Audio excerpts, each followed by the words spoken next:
બાગોળોને અને જે આપણા તંબુઓને ફેલાવવાની વાત દેવના આત્માએ જે કરી છે તમારી ને મારી સમક્ષ જે મૂકી છે, એમાં વધવા માટે પરમેશ્વર તમને જે સ્થાન આપે છે, જે ખવડાવે છે, જે પીવડાવે છે, જે પહેરાવે છે, એમાં વફાદાર રહો. પરમેશ્વર તમને ઉચ્ચ સ્થાન પર લઈ જઈને મૂકી દેશે. ઘણી વખત શું બને છે, અભિષેકના માટે આપણે સ્પેશિયલી કંઈ કામ કરી બેસીએ છીએ, એ મારામાં વરદાનો વધે, પરંતુ પરમેશ્વર એ કહે છે તારો ચહેરો સ્પેશિયલથી નહીં ચમકશે. તારો ચહેરો જે ખાવાનું તું યહૂદિયા દેશમાં ખાતો હતો એ જ ખાવાનાથી હું તારો ચહેરો ચમકાવીશ. પ્રભાવ છોડવા માટે કંઈ તમારે મહેનત કરવાની જરૂરત નથી. સિર્ફ તમે દેવના ઘરમાં જે ખાવાનું મળે છે એ ખાવાનું તમે ખાતા રહો. દેવના ઘરમાં જે પ્રકાશન મળે છે એ પ્રકાશનને લેતા રહો.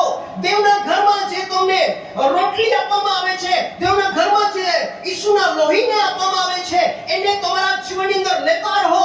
આત્મા આપોઆપ એ બાબતોને તમારા ચહેરા પર લાવશે.